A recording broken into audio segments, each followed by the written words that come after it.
"What has all this got to do with your ghost?" asked Dear Jones pertinently. "Nothing with that ghost, but a good deal with another ghost." Eliphalet was very learned in spirit lore, perhaps because he owned the haunted house at Salem, perhaps because he was a Scotchman by descent. At all events, he had made a special study of the wraiths and white ladies and banshees and bogies of all kinds whose sayings and doings and warnings are recorded in the annals of the Scottish nobility. In fact, he was acquainted with the habits of every reputable spook in the Scotch peerage. And he knew that there was a Duncan ghost attached to the person of the holder of the title of Baron Duncan of Duncan. So, besides being the owner of a haunted house in Salem, he was also a haunted man in Scotland, asked Baby Van Rensselaer. Just so. But the Scotch ghost was not unpleasant, like the Salem ghost, although it had one peculiarity in common with its transatlantic fellow spook. It never appeared to the holder of the title, just as the other never was visible to the owner of the house. In fact, the Duncan ghost was never seen at all. It was a guardian angel only. Its sole duty was to be in personal attendance on Baron Duncan of Duncan, and to warn him of impending evil. The traditions of the house told that the barons of Duncan had again and again felt a premonition of ill fortune. Some of them had yielded and withdrawn from the venture they had undertaken, and it had failed dismally. Some had been obstinate, and had hardened their hearts, and had gone on reckless of defeat and to death. In no case had a Lord Duncan been exposed to peril without fair warning. Then how came it that the father and son were lost in the yacht off the Hebrides, asked Dear Jones. Because they were too enlightened to yield to superstition. There is extant now a letter of Lord Duncan, written to his wife a few minutes before he and his son set sail, in which he tells her how hard he has had to struggle with an almost overmastering desire to give up the trip. Had he obeyed the friendly warning of the family ghost, the latter would have been spared a journey across the Atlantic. Did the ghost leave Scotland for America as soon as the old Baron died? Asked Baby Van Rensselaer, with much interest. How did he come over? Queried Dear Jones, in the steerage, or as a cabin passenger? I don't know, answered Uncle Larry calmly, and Eliphalet, he didn't know. For as he was in no danger, and stood in no need of warning, he couldn't tell whether the ghost was on duty or not. Of course he was on the watch for it all the time. But he never got any proof of its presence until he went down to the little old house of Salem, just before the 4th of July. He took a friend down. With him, a young fellow who had been in the regular army since the day Fort Sumter was fired on, and who thought that after 4 years of the little unpleasantness down south, including 6 months in Libby, and after 10 years of fighting the bad Indians on the plains, he wasn't likely to be much frightened by a ghost. Well, Eliphalet and the officer sat out on the porch all the evening smoking and talking over points in military law. A little after 12 o'clock, just as they began to think it was about time to turn in, they heard the most ghastly noise in the house. It wasn't a shriek, or a howl, or a yell, or anything they could put a name to. It was an undeterminate, inexplicable shiver and shudder of sound, which went wailing out of the window. The officer had been at Cold Harbor, but he felt himself getting colder this time. Eliphalet knew it was the ghost who haunted the house. As this weird sound died away, it was followed by another, sharp, short, blood-curdling in its intensity. Something in this cry seemed familiar to Eliphalet, and he felt sure that it proceeded from the family ghost, the warning wraith of the Duncans. "Do I understand you to intimate that both ghosts were there together?" inquired the Duchess anxiously. "Both of them were there," answered Uncle Larry. "You see, one of them belonged to the house, and had to be there all the time, and the other was attached to the person of Baron Duncan, and had to follow him there. Wherever he was there was the ghost also. But Eliphalet, he had scarcely time to think this out when he heard both sounds again, not one after another, but both together, and something told him, some sort of an instinct he had, that those two ghosts didn't agree, didn't get on together, didn't exactly hit it off, in fact, that they were quarreling. Quarreling ghosts. "Well, I never," was Baby Van Rensselaer's remark. "It is a blessed thing to see ghosts dwell together in unity," said Dear Jones.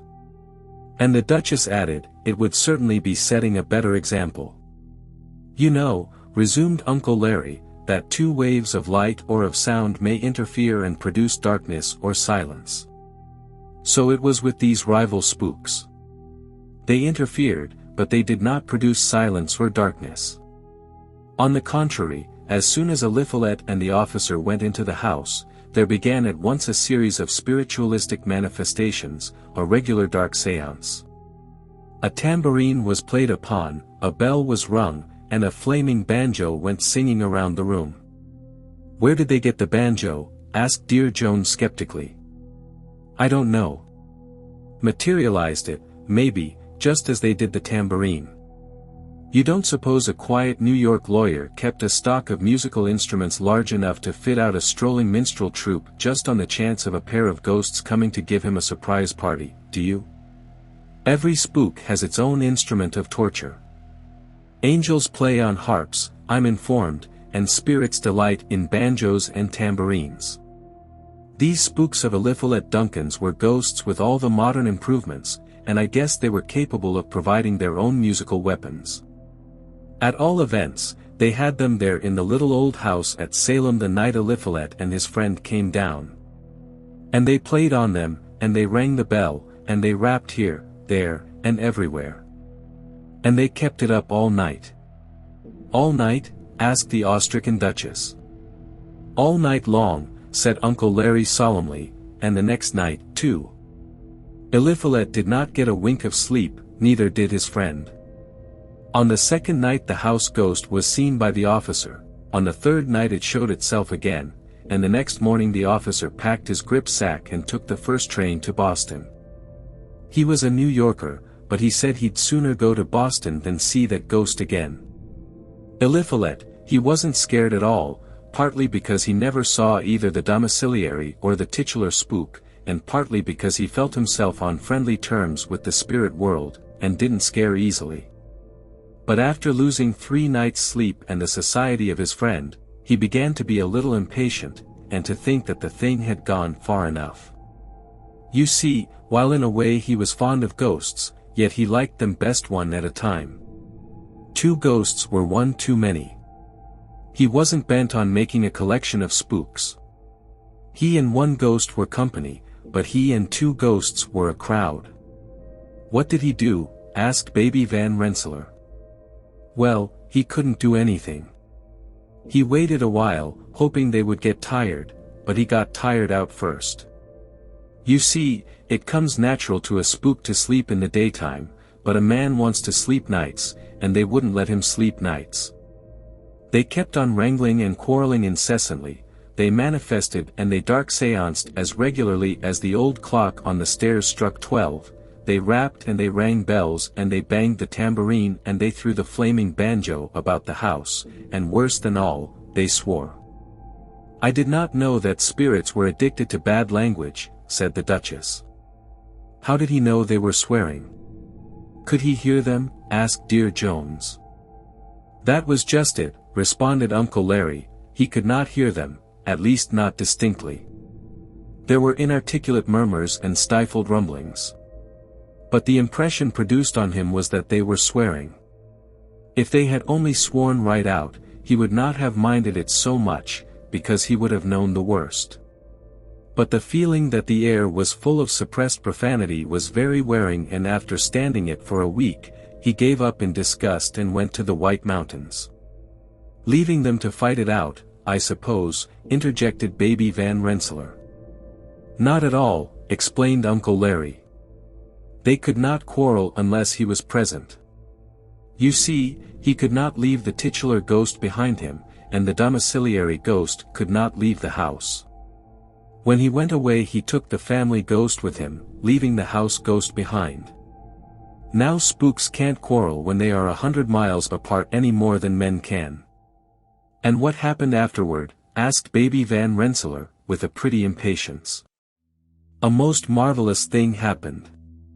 Eliphalet Duncan went to the White Mountains, and in a car of the railroad that runs to the top of Mount Washington he met a classmate whom he had not seen for years, and this classmate introduced Duncan to his sister, and this sister was a remarkably pretty girl, and Duncan fell in love with her at first sight, and by the time he got to the top of Mount Washington he was so deep in love that he began to consider his own unworthiness, and to wonder whether she might ever be induced to care for him a little, ever so little. "I don't think that is so marvelous a thing," said Dear Jones glancing at Baby Van Rensselaer. "Who was she?" asked the Duchess, who had once lived in Philadelphia.